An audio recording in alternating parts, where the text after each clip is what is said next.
Engkau lebih dari cukup buat kami, Tuhan. You are more than enough for us, Lord. We just want to thank you for your love. Kami bersyukur buat cintamu buat kami. Kami bersyukur buat keselamatan yang Tuhan kasih buat kami. Terima kasih Tuhan buat apa yang Tuhan lakukan buat kami di atas kayu salib, Lord. Terima kasih. Kami bersyukur buat cintamu. Tahukah saudara bahwa Tuhan itu tidak pernah melupakan kita? Mungkin pun dalam hidup ini ada satu momen di mana Anda pikir, Tuhan di mana ya? Lord, where are you? Ketahuilah bahwa Tuhan tuh gak pernah melupakan kita. Dia gak pernah lupa sama kita. Katakan, Tuhan gak pernah lupa sama saya. Mungkin kita pikir gini, Tuhan sibuk kayaknya. Doa saya gak dijawab-jawab. Dari sekian juta manusia di dunia ini, masa Tuhan punya waktu gitu buat saya? Papa mama saya aja sibuk. Tapi Tuhan gak pernah lupa sama kita, amen. Yesaya 49 ayat 15. Dapatkah seorang perempuan melupakan bayinya, sehingga ia tidak menyayangi anak dari kandungannya? Sekalipun dia melupakannya, aku tidak akan melupakan engkau. Ini dalam banget. Saya nggak kebayang ada ibu yang bisa lupa sama anaknya.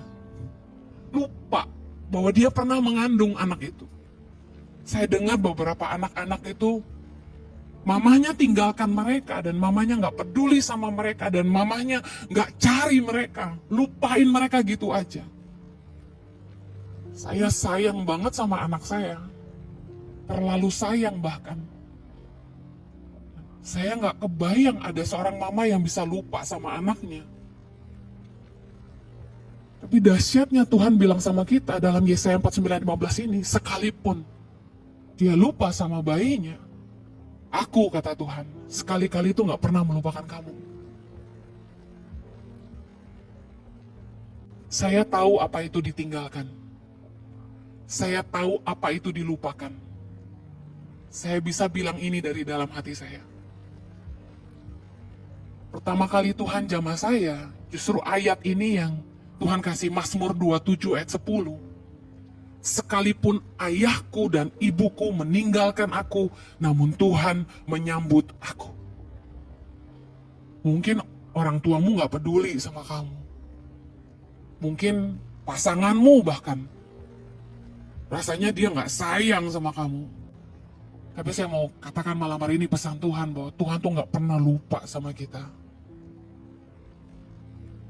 Kadang-kadang kita mikir gini ya, yang kelihatan aja gak sayang ya sama kita ya, benar gak? Orang tua aja yang ngelahirin kita bisa gak sayang gitu sama kita. Terus atas dasar apa kita bisa yakin bahwa Tuhan tuh sayang sama kita? Saya ngomong sama Tuhan, why would you love me? Why? Yesaya 43:4 bilang gini, oleh karena engkau berharga di mataku dan mulia, dan aku ini mengasihi engkau, maka aku memberikan manusia sebagai gantimu dan bangsa-bangsa sebagai ganti nyawamu. Bukti hidup kita berharga dan bahwa Tuhan tuh mengasihi kita adalah Dia mengutus anaknya untuk mati buat dosa-dosa kita. Roma 8 ayat 32.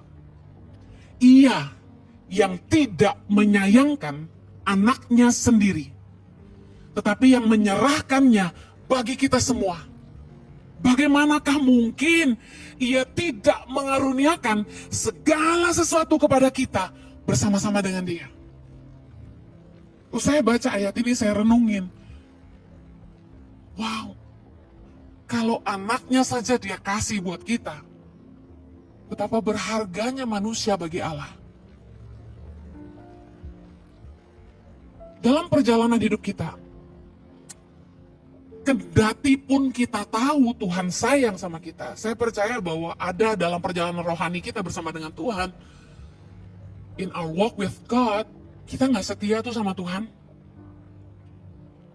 Kita gak setia.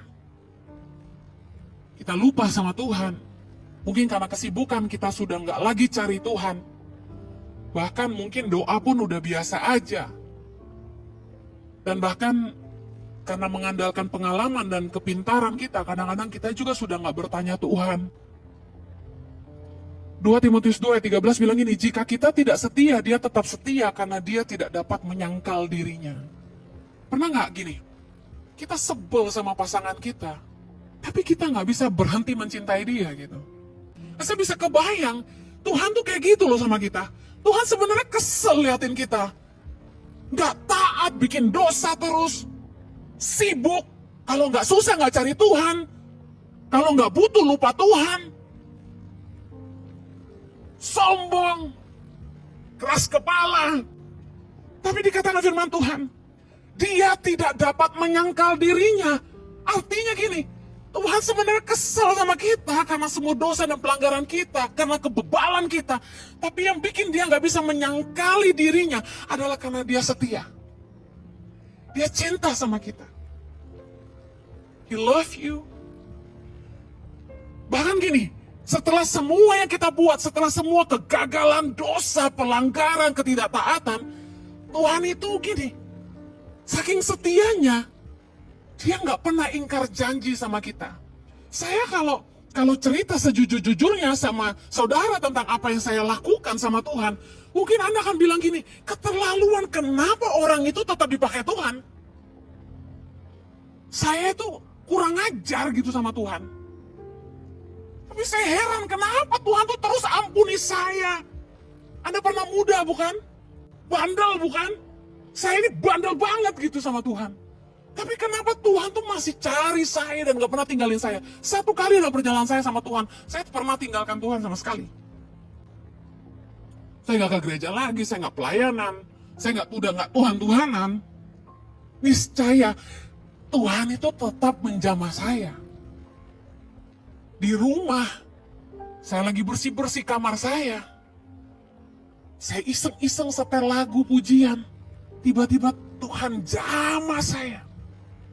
Saya nangis, saya duduk sambil pegang lap. Saya masih ingat, saya lagi lap-lap kamar. Saya memang tukang lap. Saya pegang lap, saya nangis. Tiba-tiba ada satu kerinduan yang besar akan Tuhan. Tiba-tiba saya sadar saya sudah jauh dari Tuhan. Aduh, setelah semua yang saya lakukan, tapi Tuhan tuh nggak lupa sama janjinya buat saya. Bilangan 23 ayat 19 bilang gini, Allah bukanlah manusia sehingga ia berdusta, bukan anak manusia sehingga ia menyesal. Masakan ia berfirman dan tidak melakukannya, atau berbicara dan tidak menepatinya. 2 Petrus 3 ayat 9. Kenapa kita yang bebal ini, Tuhan masih sayang dan tetap tepati janjinya? Tuhan tidak lalai menepati janjinya. Sekalipun ada orang yang menganggapnya sebagai kelalaian, tetapi ia sabar terhadap kamu, karena ia menghendaki supaya jangan ada yang binasa, melainkan supaya semua orang berbalik dan bertobat. Hari ini, kalau engkau tahu, aduh aku sebenarnya bebal Tuhan, aku sebenarnya jauh Tuhan. Dengar balik, kenapa Tuhan gak hukum kita? Kenapa Tuhan masih sayang kita? Karena dia masih sabar sama kita. Dia gak mau kita binasa, dia mau kita berbalik dan bertobat. Tahu gak hal yang paling dahsyat yang saya alami waktu saya dijamah Tuhan kembali adalah saya ingat Tuhan bilang gini sama saya, God never give up. Tuhan bilang sama saya, I never give up on you, and you should not give up on yourself. Aku gak pernah menyerah sama kamu. Kamu gak boleh menyerah sama dirimu sendiri. Tuhan tahu kita lemah. Tuhan tahu kadang kita kalah. Tapi Tuhan bilang gini, aku gak pernah menyerah. Aku tetap setia. Tuhan gak pernah tinggalin kita. Hidup kita yang hancur kayak apapun, Tuhan gak pernah lepasin kita. Matius 12 ayat 20. Buluh yang patah terkulai tidak akan diputuskannya. Dan sumbu yang pudar nyalanya tidak akan dipadamkannya. Sampai ia menjadikan hukum itu menang. Dan padanya lah bangsa-bangsa akan berharap. Rupanya saudara yang pernah ngalamin, saudara putus asa sama dirimu sendiri. Kamu jatuh bangun dalam dosa, kamu gagal berulang kali, kamu jauh dari Tuhan. Berulang kali kamu sakit di hati Tuhan. Mungkin kamu bebal dan gak taat sama Tuhan. Saya mau bilang gini, Tuhan gak pernah menyerah sama kamu. No matter how far you go, God will always be there for you. Ke lembah bayang-bayang maut pun Tuhan ada di sana. ke ujung langit sekalipun Tuhan ada di sana. Saya mau kasih tahu, cinta Tuhan sama kita nggak akan pernah berubah. His love is everlasting. Kasih Tuhan sama kita tuh kekal. Dan nggak ada yang bisa kita lakukan yang akan membuat Tuhan itu berkurang cintanya sama Tuhan kita. Nothing you can do to make Him love you less. Nggak ada yang kita buat yang bisa membuat cintanya berubah buat kita. Nggak ada yang kita buat yang bisa membuat kasihnya berkurang buat kita. Ketahuilah bahwa Dia setia. Dan selama-lamanya Dia setia. Amen.